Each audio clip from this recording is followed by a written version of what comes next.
Right, here we go. I thought you might want to see the Dalek I built in 2006 and 2007.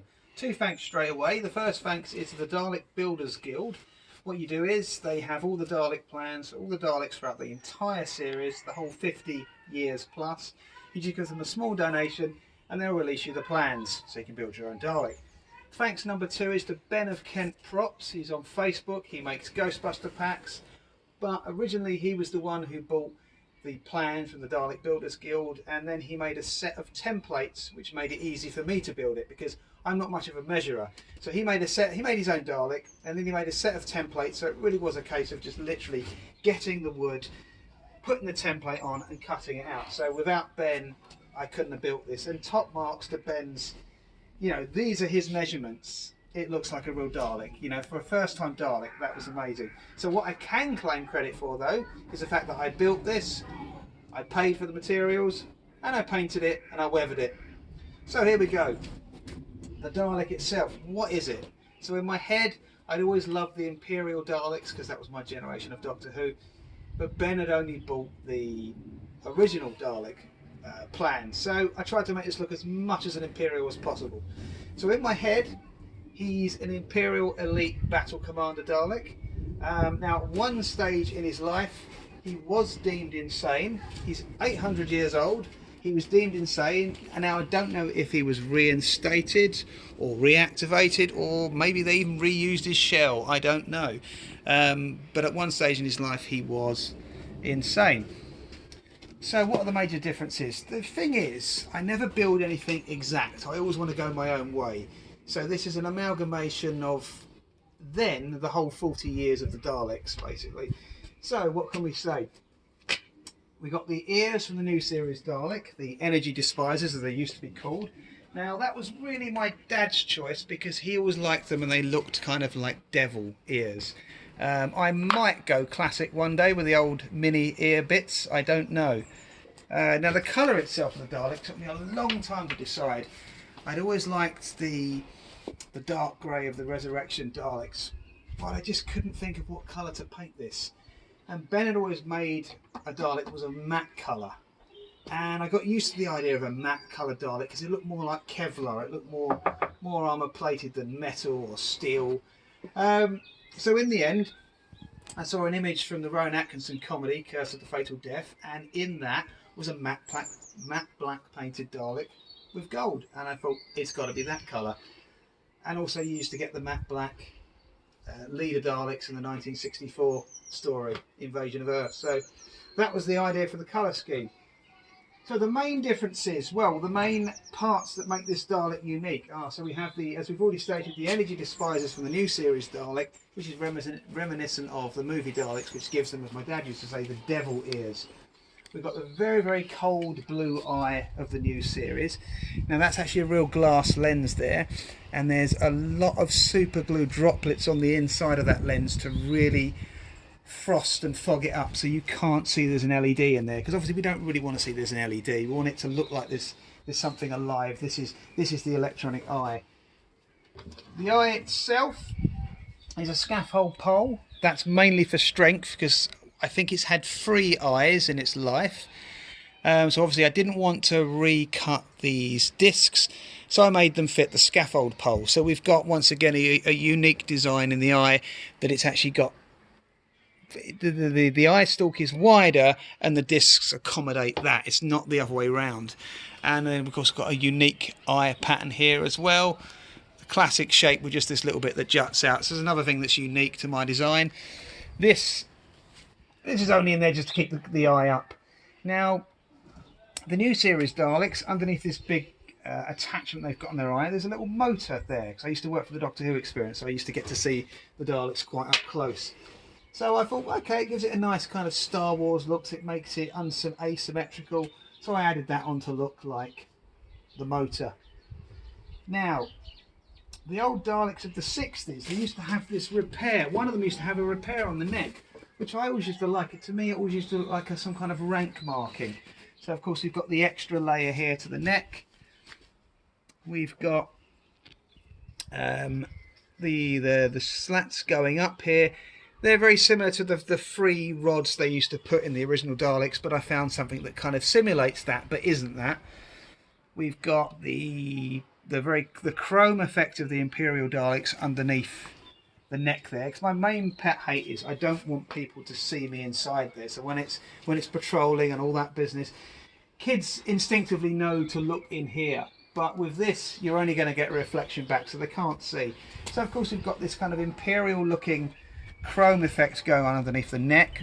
We've got the old style metal there with the kind of nods to the new series Dalek here with these extra layers going on. And then of course other nods to the new series Daleks here with these extra kind of pieces of armour bolted on to make the neck stronger. The neck rings are quite thin, but the great thing is that the Renegade Daleks in Remembrance had thin neck rings, as thin as this. So it's got some borrowed Renegade technology. Plus the head height there is also the same height that I think the new series Daleks have and the Imperials did. And I like that. I like that height. A lot of the heads tended to end there. But when it got to the Imperial Daleks, they had a lot taller. And this is all that thing that for years the producers were trying to make the Daleks taller. And what can they change to make them taller? The mesh section itself, that's reminiscent of the old school ones. We've got this little layering here to look like the carpet underlay of the Renegade Daleks in the last story. So it's kind of, once again, it's an amalgamation of all those parts. You see, some Daleks used to have screws here to keep the arm sockets in, the actual face plates. But I've just added all these nuts and bolts to make it look like a tank. That was the main thing. It needed to look like a tank. Obviously, we've got lots of oil stains from 800 years of use. We've also got here, now I don't know whether or not he has some kind of allegiance to Dalek Sec, or maybe this is Dalek Sec. I don't know. Who knows? Also, we've got the Imperial Dalek hexagon front there. And another pet hate of mine is obviously when you're building something that's alien, sometimes you have to use obviously earth-bound equipment. So I tried to make the screws look as alien as possible, i.e. not so much hiding them, but the way they're kind of put on. So these have all got, it's a screw, a brass washer, and then there's like a bolt there which is turned sideways like a hexagon. So when you look at it up close, it's not really built in a normal way you would build it. So it's that kind of as much alien as I could get it, really. We've got the gun here. Now these gun rods are very, very wide. That's mainly because I used to love the way Lee Sullivan drew the Dalek guns. He always made the rods wide, and it just looks so much more menacing. So that's why it's just got wide gun rods on it. We've got a little touch to the new series Daleks here with this little ring of screws going on. Just more technology, more detail, that kind of thing. I'm going to spin him round to his side. So we've got various degrees of battle damage over the whole 800 years. We've got lots of oil spillages here. We've actually got a big blast hole here with a pulsating wire, which I quite like because it looks quite painful, that pulsating wire there. And we go around the back. We've got more nuts and bolts, more spillages from 800 years of use. Oh, he's stuck in a rose bush now. Hang on. As you'll know if you own a Dalek, they're not very mobile on unflat ground. There we go. More battle damage there from God knows where. Also, the spacing of the hemispheres is the same as the Imperial Daleks, i.e. there's quite a gap between there and there. That's another thing I wanted to do. Also, there was a certain Dalek in the 70s where the 2 points met there. There was a form of archway, rough archway, so I wanted to get that on there as well. So it really is an amalgamation of then the 40 years of Dalek design, really. Spinning round there. Got another battle damaged hemisphere there as well. And that is the beauty of having something like this. So this was a repair done today. This is painted dirt. And this is genuine dirt because there was a split running up there. So I put super glue in there, reinforced the back, then rubbed some real dirt in. So of course the bonus of having a Dalek that is this filthy is that any damage you get, it's very, very easily patched up with a bit of fake soot here, or burn marks, or mud, or whatever, glue in, or in fact painted. And the very last thing I will say, on a microscopic scale, is my pet hate was Daleks built. So in my head I didn't like the idea that if a Dalek was a different colour, it was painted. I like to think that it's built in that colour, so it's always going to be Supreme Dalek. It's not going to suddenly rise the ranks and become a different colour. So the whole thing was painstakingly painted by sponging the paint on. So this is what I had to do. The whole thing, all the paint is sponged on. So when you look up close, which you're not going to see on camera, but there's a texture to it. There's no brush strokes on this at all. Actually, you're going to see the texture here actually on all the gold.